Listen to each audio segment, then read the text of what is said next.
Máte radi extrémne premeny? Tak jedna sa udiala tu, v Tipsport Arene, konkrétne v šatni UMB Hockey tímu. A nie, nebol potrebný Maroš Molnár. Bolo potrebných niekoľko ľudí, ktorí milujú univerzitný hokej a venujú mu aj svoj voľný čas. Ale čo z toho vzniklo, to budete koukať. Koľko? Pár mesiacov dozadu, možno už pomaly aj rok hádam. Koľko je to? No rok. Rok? Presne rok, no. Rok dozadu som v týchto priestoroch hovoril, že keď sem prídete, je veľká pravdepodobnosť, že stretnete tohto pána, to je Luky Opat. Čau. Ahojte, čau. A nič sa na tomto fakte nemení. Ale to, čo sa zmenilo, tak to je o trošku ďalej a zmenilo sa, akože dosť sa to zmenilo, hej? Tak, dá sa povedať. Poďme sa na to pozrieť. Nepozerám, ešte to nechcem vidieť. 3, 2, 1. Wow. OK,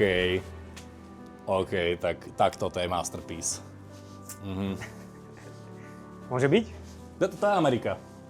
No. Či tam bola aj inšpirácia? Bola, no. Tak, jak si pamätáš v tom predošlom videu, sme to ukazovali, ja som sa inšpiroval Massachusetts tou kabinou, pretože bola podobného ako keby takého tvaru. Aha.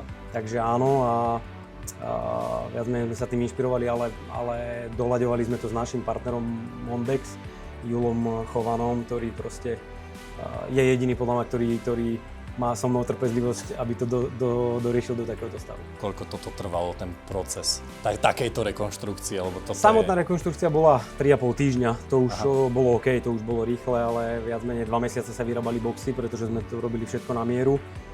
Do toho ešte prišla vlastne rekonštrukcia stropu, pretože ten strop bol v katastrofálnom stave, takže dávali sme tento obklad, čo si myslím, že to veľmi skrášlilo a boli tu aj také samozrejme problémy, niektoré veci s tými hlavne boxami na mieru v tých rohoch, lebo sme to chceli mať uzavreté.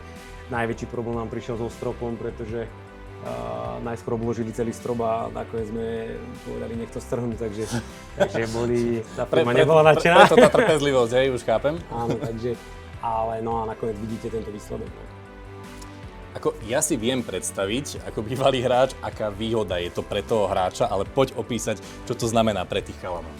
Ani tá šatňa predtým už nebola nejak že v zlom stave, keď to poviem na naše pomery, ale pre nás to bolo veľmi dôležité. My sme to mali skrátka ako sen, že to chceme spraviť do takéhoto štýlu. Naozaj niektorí ľudia nám povedali, že toto je šatňa, za ktorú sa nemusíš hanbiť už naozaj v Amerike. Možno rozmerovo, keby bola trošku väčšia, ale nám nejde ani o to teraz nejak s niekým sa pretekať a neviem čo. My skrátka vieme, že to prostredie je pre nás najdôležitejšie, pre tých chalanov, pre ten rozvoj, pre tú výchovu, pretože pre nás to je dôležité a vieme, čo to znamená pre hráča byť v takejto šatni. Akože vidíš to, nie je tu žiaden smrad, nie je tu žiaden bordel, všetko má svoje miesto. Tak nám poď ukázať, že vlastne čo ponúka ten box. Tak my sme tie boxy navrhovali, ak som spomenul, podľa toho Massachusetts trošku sme si upravili, že sme chceli mať aj horné skrinky zavreté, pretože za mňa ako trénera ja nemám rád proste neporiadok. Šatnia, hlavne keď máš potom uzatvárateľné nejaké veci, tak potom to pôsobí tak, ako to pôsobí. Hej.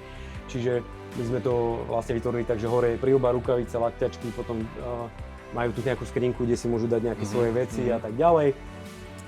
Toaletnú taštičku a čo chcú. Vidíš, tento vešiak je robený tak, aby si dávali veci za sebou, čiže to ti taktiež pôsobí, že tu není žiaden bordel. Máme určené, že majú byť nohavice na ľavej strane a tak ďalej, vzadu. A fakt, každý ich má na ľavej. Jasné, takže to je dané. Sen perfekcionistu. A potom samozrejme máme aj tu odkladací priestor, kde si ešte môžu dať nejaké veci. Takže snažili sme sa to proste robiť tak, aby keď je 30 tu boxov, tak vidíš, vyzerá to tak, ako to vyzerá, že není tu skrátka žiaden bordel. Každý chápe, prečo sme to urobili, každý, kto nás pozná za tých 12 rokov našu robotu, je to len preto, že proste my sme už toto mali v hlave už pár rokov dozadu, že tú šatňu chceme dostať do takéhoto stavu a ja som rád, že sa nám to podarilo. Ja som v úvode povedal, že je to extrémna premena, ale nie sú to extrémne premeny, na ktoré je potrebný Maroš Molnár, ale komunita ľudí, ktorí milujú univerzitný hokej, venujú mu svoj voľný čas. Ty to asi vnímaš silno, že sem tí ľudia chodili a vo svojom voľnom čase sa na tom podielali. Kto možno tak najviac priložil ruku k dielu, komu ide tá vďaka? Tak takto samozrejme treba poďakovať hlavne tým partnerom, ktorí sa na tom ako keby úplne podielali, čiže Jasné. to je Julo Chován a jeho firma Mondex, pretože to je vlastne celá stolárska robota. A firma Tatrarek, Jano Rabi, ktorý nám robil tie murárske práce okolo. A samozrejme musíme poďakovať mestu Banská Bystrica, pretože nám taktiež pán primátor to odsúhlasil a pomohol. Takisto firma MBB, ktorá je vlastne ako keby prevádzkovateľom celej haly. Dušanovi Ergalašovi zvlášť, takže a vlastne ale pani Šikulovej, správkyni, skrátka nápomocná, my sme museli byť 3,5 týždňa inde, takže sme sa stále sťahovali niekde pred tréningami do inej šatne, vyšla nám v ústrety, ako sa len dalo. Všetci ľudia, ktorí sú pri nás a boli nám naozaj na pomoci. Takže, a samozrejme univerzite, pretože bez univerzity rektora a iných partnerov menších, ktorí možno sa nepodielali práve teraz nejakou finančnou položkou na tomto, ale bez nich by sme sa tu nedostali, aby sme sa bavili o tom, že si vieme prerobiť takto šatňu. Takže a koniec koncov aj Slovenský zväz ľadového hokeja, hráme pod ním teraz súťaž a sú nám napomocní taktiež, tá súťaž si myslím, že ide hore a to celé dáva dokopy pre nás, takže tým ľuďom treba všetkým poďakovať.